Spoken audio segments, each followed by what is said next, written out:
Hello all, my name is Chandramohan. I'm a Dalit poet. I write poetry directly in English. I'm based in Trivandrum, the capital city of Kerala, and I work with a foundation, a cultural foundation by name PK Rossi Foundation. It's a cultural collective named after the legendary pioneering Dalit actress Miss PK Rossi, who was the first ever film actress in the Malayalam cinema industry. She happened to be a Dalit, and she was ostracized for it, and was driven out of Kerala. And it was only recently after the release of the movie Celluloid that there has been some attempts to recapture her legacy.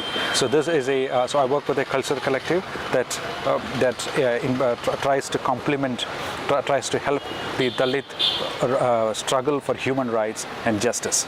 So I like to introduce my book of poems that I've just completed and has just been published, and it's on the stands now. The title of the book is Letters to Namdeo Dhasal. Letters to Namdeo Dhasal by Chandramohan S. So firstly, on the title, Namdeo Dhasal was one of the iconic Dalit poets of the 1970s. He was one of the founders of Dalit Panther movement. He was one of the few poets. He had a tradition of poetics in which his eyes and ears were open, and his poems engaged with society, engaged with their struggles, engaged with the filth and dirt of the society we live in. And his poems continue to inspire millions of hundreds of younger poets who have similar leanings in their vision, in their socio-political vision. So, as a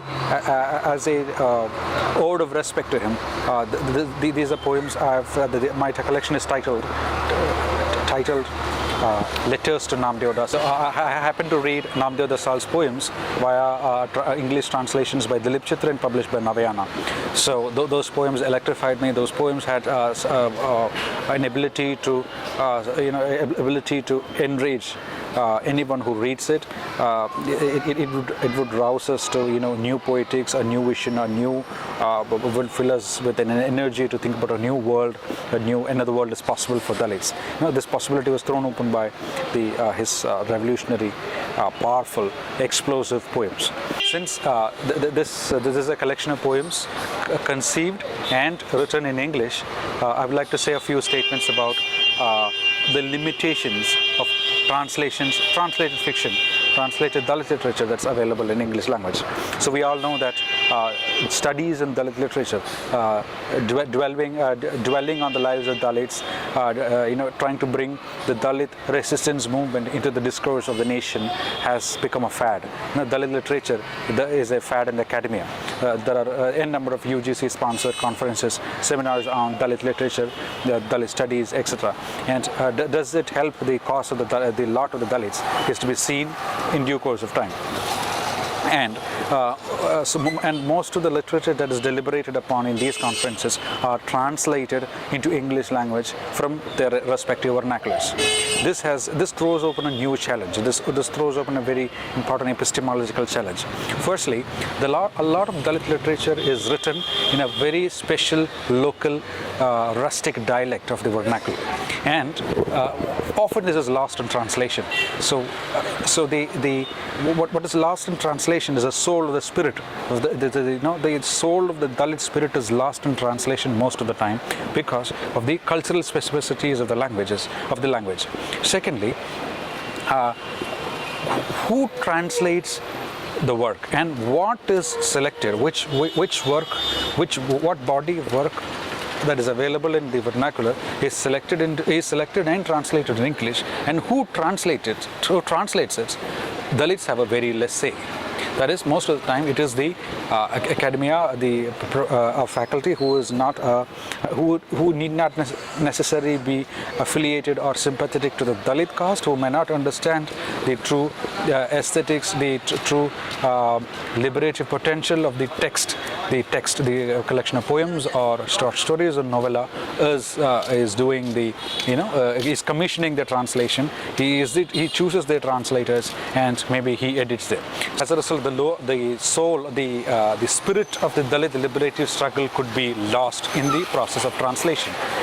That's my point. Secondly, I kind of ascertain that I kind of understand that when a work is translated to English, rarely does it become a kind of phenomenon that it was when it is in the mother tongue.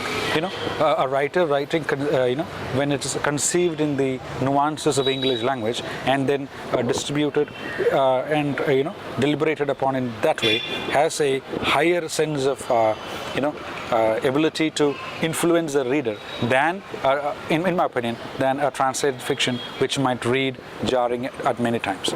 So these are what I wanted to say, and those are my statements on what the limitations of translated fiction, translated Dalit literature is.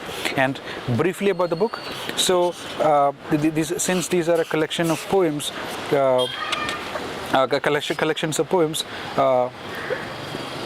written by a Dalit poet, most of the time Dalit literature, this stands apart from other English fiction in the sense that fiction produced in India, English fiction produced in India, I understand that they are too elitist, very elitist.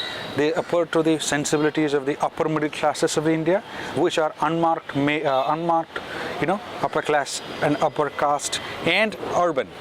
So even though there are a few exceptions, the Indian English fiction, poetry, or short stories or novella, most of the time cater to the tappings, cater to the sensibility of an upper caste, upper class, urban readership.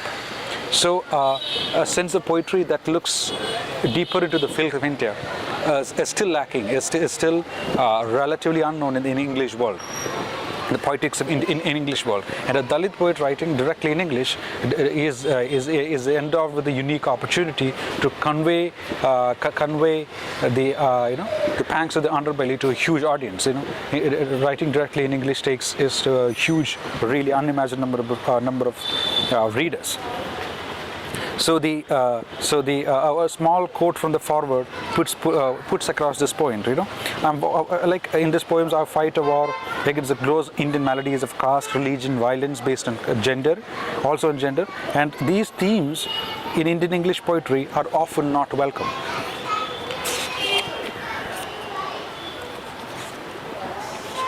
The book is published by Desire Parts. It's a publisher based in Baroda.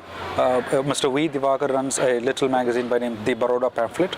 They are the publishers. It's actually a cultural collective based in MS University, Baroda, and the book was edited. The poems have been edited by Ms. Deepta Achar, a faculty at Department of English, MS University, and this book has a foreword from Subodh Sarkar, former editor at Indian Literature. He himself is an acclaimed Bengali poet, and a couple of blurbs by other reputed poets. And this book has something unique in the sense that the title poem, the first ever poem, Killing the Shampuka, this was used at many sites of protest during the Rohit Vimala, during the protests on the Rohit Vimala issue. This poem, Killing the Shampuka, which says, Jim Crow segregated hostel rooms, ceiling fans bear a strange fruit, blood on books and blood on papers, a black body swinging in mute silence, strange fruit hanging from tridents. This poem, which is a adaptation of a poem by against lynching, written in the Afro-American context, has been adapted to the situation of Rohit Vimala, and this trident is a reference to the ruling right-wing, regressive, fascist regime, and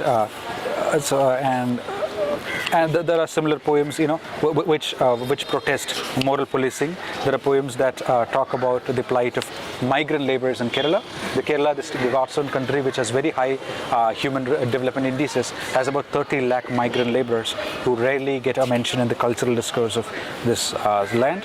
And there is this poem, Caste in a Local Train, in which unique caste experiences, of caste discrimination and humiliation that people of Kerala, the Dalit and Dalit Bahujans of Kerala, undergo on a daily basis, is put into a poetic form, in the sense that most of the time there are innocent questions asked to a person with the sole objective getting to know his caste. And there are poems on which is a eulogy to the Kiss of Love movement, which was a very strong movement against the moral policing. So a few poems on UAPA, on surveillance, love at the time of surveillance, and a poem on beef, which has become a symbol of unity between the Dalits and Muslims, and which is symbolic of the energy we get to resist fascism. These have found found articulation in my poems. So I'll believe, as a closing statement, I'll read out the poem Beef poem. The poem Beef. So the beef poem goes like this. My harvest of poems will be winnowed. If done dexterously, the lighter, shallow poems blow away in the wind, while the heavier, meaty poems fall back into the tray to become the fire in my belly, like beef. So I present this book to the world. Thank you.